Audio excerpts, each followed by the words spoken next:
Hello, everyone. Welcome to Secure IT, where we discuss all things cybersecurity, people, trends, and products. Thank you for joining us on our continuing journey. Today's guest is a fellow cybersecurity podcaster with a creative streak. From digital graphics to cyber support, his 15-year career has seen a variety of jobs, and I am really excited to talk today about simplifying the complexities of cyber defense. Welcome, Carl. Thank you for having me.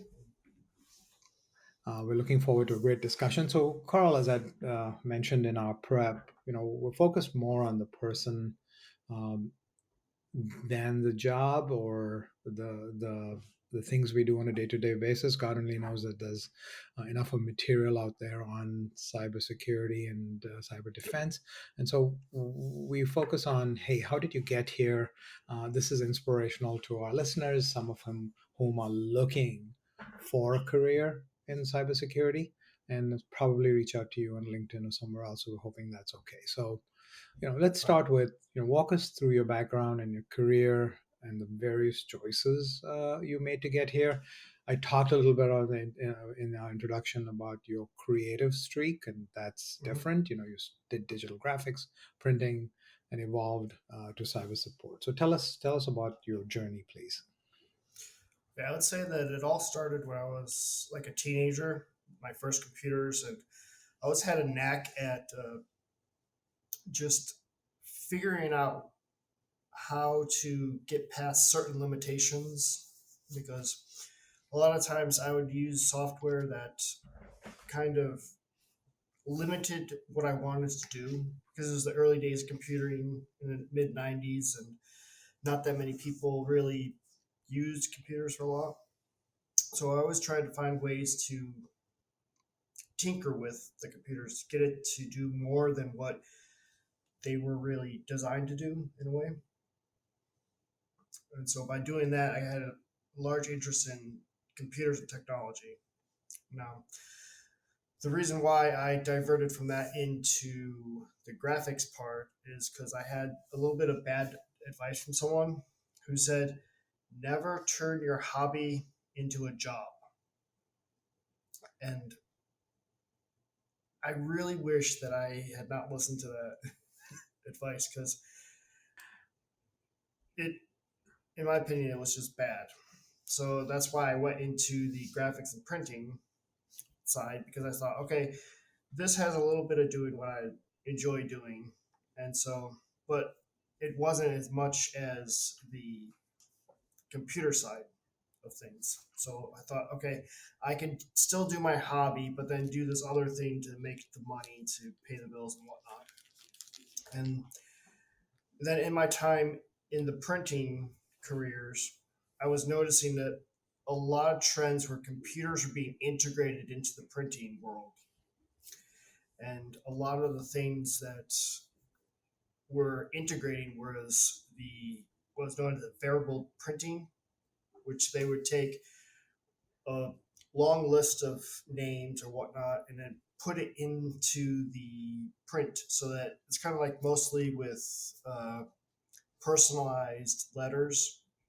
They would have like a template that had the most of the words that are same in each of the letters, but say like the name or something inside there, like the titles or the amount of money that you're paying or something would be different on each page. So instead of having like 100 different files with different names, they would have this one database of all the names in them, and then they would just print off the one file and then just change the parts that they needed to change on the fly. And then when I was analyzing this, I was noticing that there should be some way to kind of secure this because otherwise, if you're not securing it, then all this data can be leaked out very easily.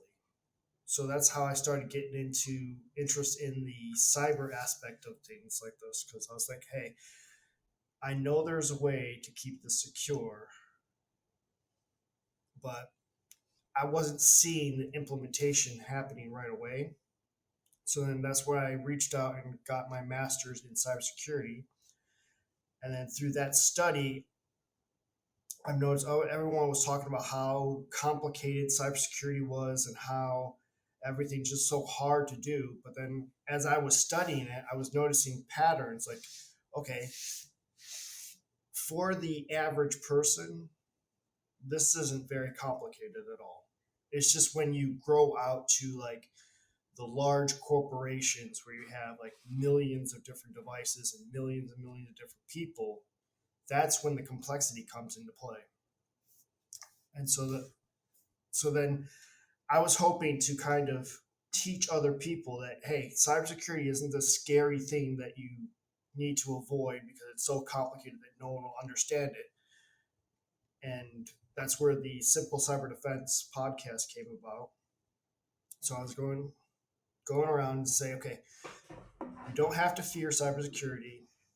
You can do this too. And I just go on and teach the everyday people how to improve their cybersecurity in simple ways so that they don't have to fear the complexities of Mhm. cybersecurity. Just make these things very easy for everyone to understand.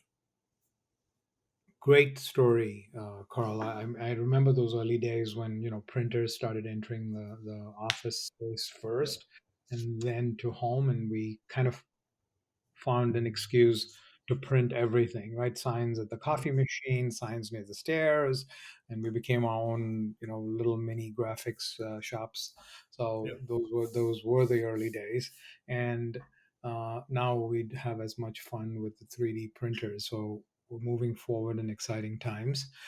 That was one strange piece of advice as to not Yeah. to turn your hobby into a job. I mean, much to the Yeah. contrary, they say, look, you know what, if you are working at what you love, You'll never then work it's a day not in your work life. anymore, right? Yeah, that's so true. Wow.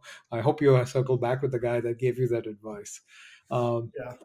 and then, interestingly, we've done this podcast for a couple of years, and if there's one theme that's consistent here, it's simplicity. However large the organization, we've talked to CISOs of, multi-million dollar companies, we've talked to people who are starting their careers, and they keep coming back to this tenet of simplicity, and that's what piqued our interest when we first saw you, and I first saw your podcast. There's a lot to be said about simplicity. Every year, Yeah. I start the year with. I used to start the year with a list of things, resolutions that I'll do, and then a friend of mine started with one word, just one word, and live by that word or try to live by that word.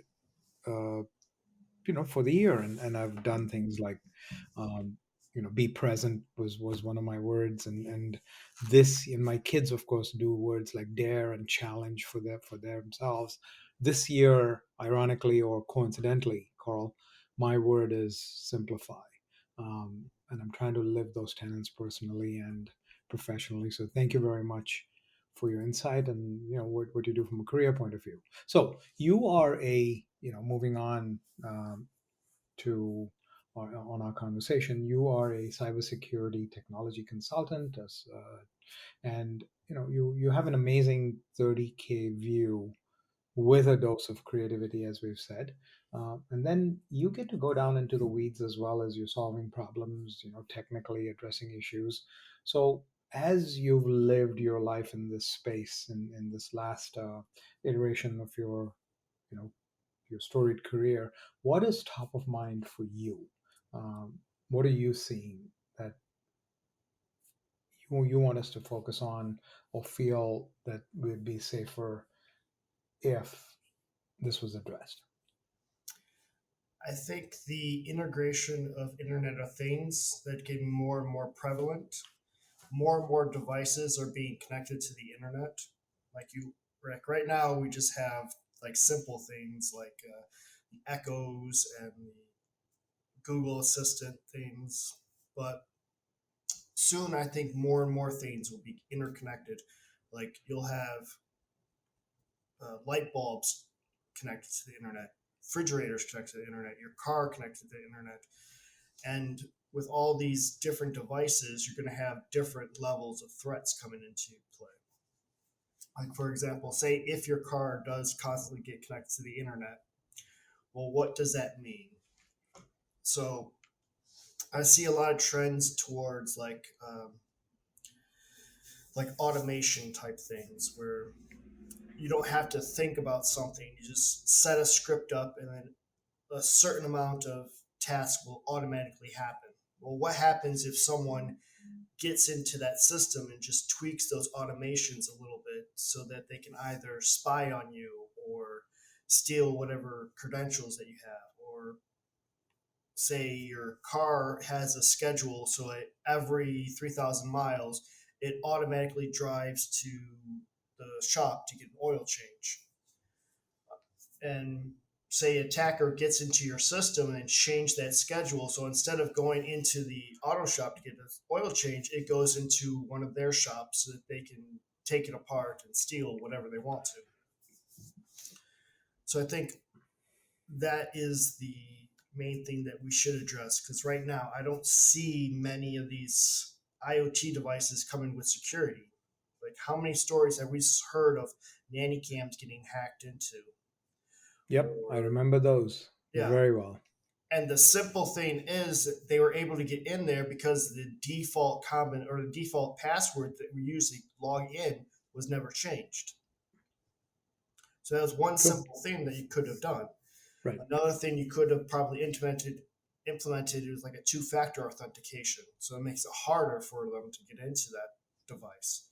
But since right now there's no real incentive for these companies to implement the security because their main main objective is just to sell the device. Security is just not even a thought right now. Absolutely. And I think Yep. that needs to change, because as more and more of these devices are going to get integrated into our lives, the more the people, or more the attackers are going to be like, hey, I can get into this little device and then I can get into their networks and then get into their PCs and banking devices or whatever I want to, just through that one device. Just like how there was a story about how a casino got attacked through a thermostat. So they got Yes. into the thermostat and then they would get into the network and they just Yep. basically started stealing from the casino. And You're it right. was The a target, the shock. tar. Yep. Yeah. Absolutely right. The target attack was through the HVAC system. Mhm. And then the Yep. same thing with Target. Yep. They got attacked the same way. They got into Mhm. the the heating and cooling HVAC. system, Yep. HVAC, and Yeah. then they were able to steal whatever they want from their databases. Absolutely. It's just Absolutely. insane. Yeah.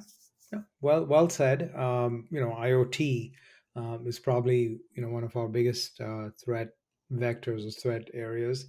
Average households now average have about 20 IPs, right, of various Yeah. things between security and music systems and Mhm.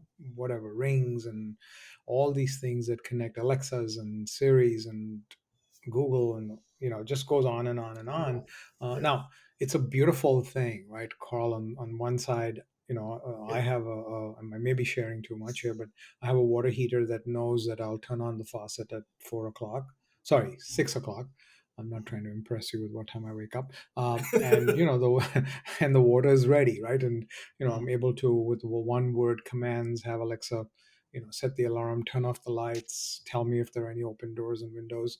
If I back up the car about 10 feet out of my own So, property, it reminds me that I need to set an alarm. All great things. It'll tell my neighbor I'm out for a mhm. week, whatever it is. There's a certain benefit. You're absolutely right. There's also a certain complacency that falls in. It's like walking into church and thinking everything's safe, or walking into the local precinct, police precinct, and saying, oh yeah, you know what, I'm safe here. The same thing goes with these devices. Just installing them is not enough.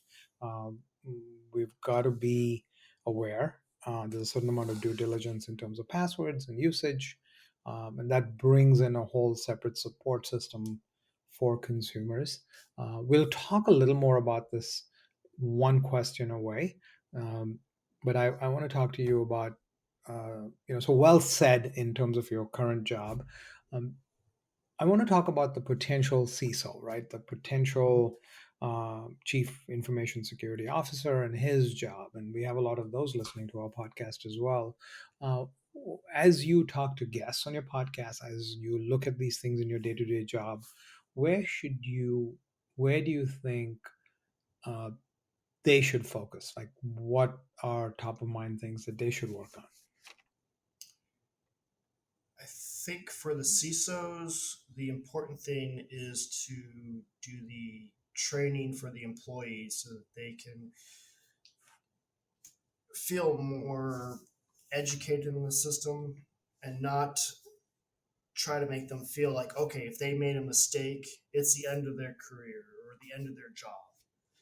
Because if they feel like, oh my gosh, if I make one mistake, I'm going to get fired, they're more likely to be kind of resistant to many of the job duties that you're going to put on them. Like, okay, so with emails, if you make it so that, okay, if I click on a bad link because it looked professionally done, which they are getting better and better at, it's going to be harder and harder for the average person to say, okay, this is a scam.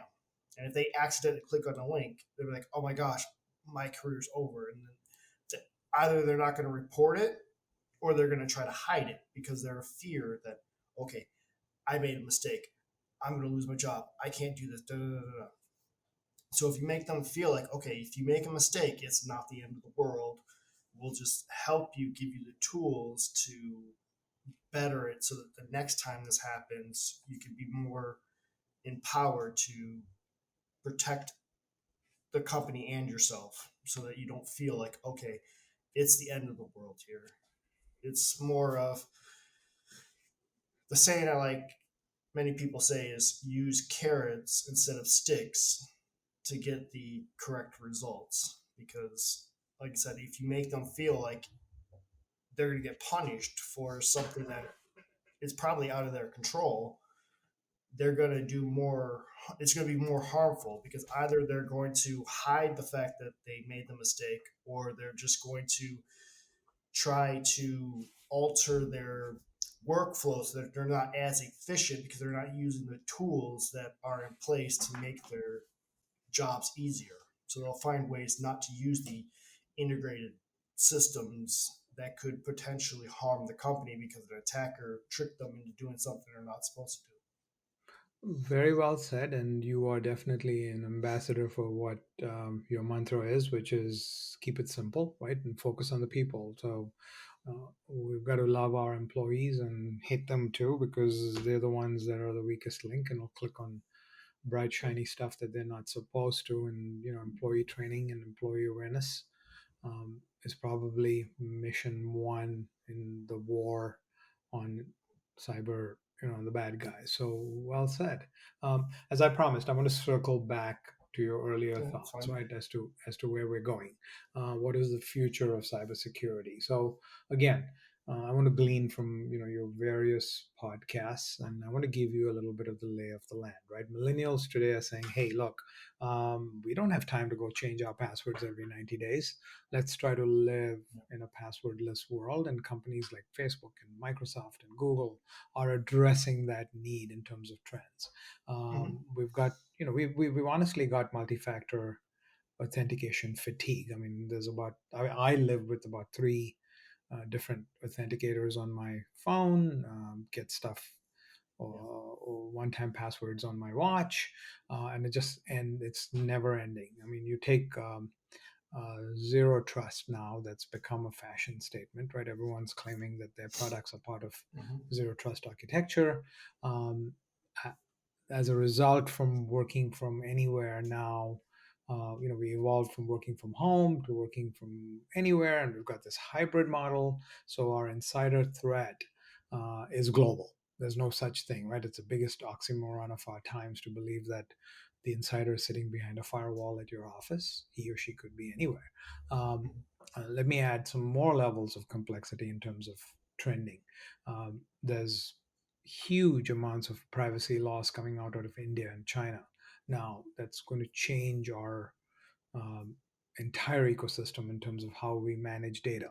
Um, our current administration, as with previous administrations, are now empowering through GRC, through governance, regulation, and compliance, that cybersecurity is important, right? NIST has said, "Hey, look, let's. Here are the basic tenets for zero trust." The SEC is now saying, boards of directors have a fiduciary relationship when it comes to cybersecurity. So there's all this exciting stuff that's happening. Where do you think we're heading? What does the future of cybersecurity look like to you? I think with regards of passwords, I think for the short term, I think we'll still have them, but I really think we should move towards more of like password managers and then using just random bits of information instead of having us create the passwords and changing them every 90 days or so. Because by doing that, you're just encouraging people for creating bad passwords. But if you have the password manager deal all that for you, then you don't have to worry about, okay, I have to remember 20 different passwords. You just have a little manager, you just click on a button and it pops in the password for you. And then after that short term of people starting moving towards the password managers, I think then we will be more comfortable doing more of the password list kind of technologies because right now we're still used to having passwords because back in the early days of like the 90s that's all we had, and it's hard to break those comforts for people because change kind of makes some people scared in some ways, and so they don't want to embrace those changes even if it's for the best. But the next generation, as you're saying, they they're going to get used to it because that's all they know. So the password technologies I think would be interesting to see is there's one that Steve Gibson created from GRC called Squirrel, and I played around with that for a little bit, and it's very interesting concept that he has where you have like this little QR code that you're using to scan on your phone, and you're creating the identity on the phone device that you have. The website that it's going to doesn't have any secrets to give up, as he says, because everything is linked to your identity on the phone. So all you're doing is just scanning a QR code that's created by the website, and it automatically logs you in without having to put in a password or a username or anything else. Nice. And the best part, he says, is the attacker can't go into the website to pretend to be you because they don't have your physical phone, which has the identity. Without that physical phone, you don't have a way to get into it. Yes, it's going to be a little bit more burdensome for some people because that means that they always have to have their phone with them. But let's face it, in today's society, how many people walk out of their homes without their smartphone? Not True. many, if any. No. Yeah. So we're already using our phones tremendously amount. So might as well integrate it into a system where you're not doing anything more than just scanning a code. And the reason why I don't think that the push buttons on the phone will work is because a lot of times people will have what they call the notification fatigue or something like that. The way the best example we had that was the Uber attack. The reason why they were able to get in there is because their developers were kept getting push notifications on their phone saying, "Hey, you're trying to log in." They said no, no, no, no, and eventually they said, "Okay, I don't want to hear this message again. Just hit yes," and it allowed the attacker to get in. So I think the Steve Gibson way is a little bit more secure and better because there's no notifications that you're getting. You're just scanning a QR code from your phone, and that authenticates for you. So there's no nagging from the website saying, "Hey, try and log in, try and log in, try and log in." The only way to log in is for you to physically point the camera to the QR code and take a picture of it. And like you said, automation and technology, like the parent company of Aurora has a technology where they can sense the speed, rhythm, and cadence with which you type to figure out that you are indeed who you are, right? Well, And yeah. the story that I often share on these podcasts is there was a time when we you know s- date us I'm dating myself here, run tape and find our favorite music by fast forwarding on a cassette tape, Mhm. or vinyl, or whatever it was, right? And today you walk into a room and just ask Alexa or Siri to play your favorite song. Take that technology between the AI and machine learning, which is really hot for us right now. And between the cameras we have and the way we type and the way we look, why can't systems automatically recognize who we are and let us in? It's I Yeah. believe, a matter of time. Do you agree? Yes, I agree. Right. But Great. again, you have to get people used to that concept because right now they're kind of freaked out if, oh, I have to put my fingerprint on a device that the company has, or they have to monitor what I'm doing. They just kind of have that little Yep. resistance to it because they think, oh, I'm being spied on, versus no, it's a computer that's just analyzing your behavior and then making a decision. There's no real spying involved in it. Absolutely right. And again, if there's one thing that I'm enjoying in our conversations, is it's your approach to simplicity, right? It's you're right. You talk about change and us being resistant to change, and it's that reptilian brain of ours that's trying to protect us and say, "Hey, look, Yeah. this is change. It's bad," right? Until you actually get used to it. There's some great technology out there on bringing devices to work that are geofenced and will let you, while you're at work, into the company systems, and then the moment you walk away from that perimeter, it's your phone and it's your stuff and yours alone. So uh, again, we live in exciting times. Thank you for this very thought-provoking conversation, Carl. What I want to do is circle back and bookend this conversation, like we usually do, and talk about your relationships, your human influences, your career, family, mantra, core values. This is Mhm. your time. Okay. So with my mantra, I try to live my life as a way to just help other people. I don't try to focus on myself much because being a father of two kids, it's very difficult for me to think about myself. I always want to think the best of my children. And I kind of live that same way with the work that I do too.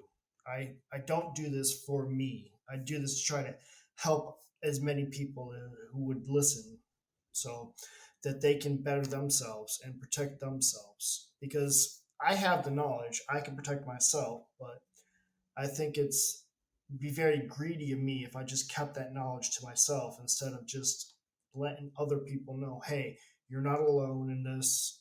I used to be in the same shoes you were, and this is how I got out of this.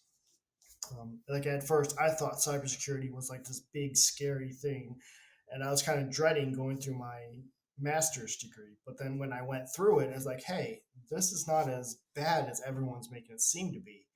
And so that's why I'm trying to help others realize that too. Because I think a lot of reasons why people don't take their cybersecurity so seriously is because they truly believe that it's so difficult that they have to do so much and it's this complicated thing that they'll never be able to master. But it's not. It's just very simple steps that just build upon each other to eventually get you to the place to where you're not going to be a victim and you're going to, like, yes, you may stumble here and there, but you'll be so much better than if you did absolutely nothing at all. Thank you. What you've said is again very direct and very straightforward. You want to leave, as we all do, the world a better place for the next generation. And thank you for everything that you do.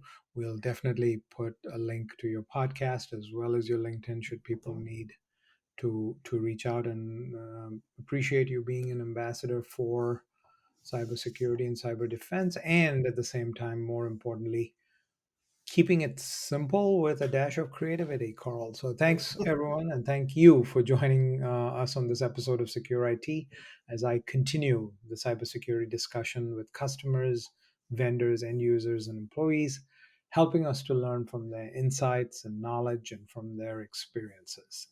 Make sure to follow this podcast for free on Google Podcasts, Spotify, Anchor, and wherever podcasts are hosted. Please do direct message me on LinkedIn, Twitter with your feedback, questions, comments, and kudos. Thanks again, and see you next month.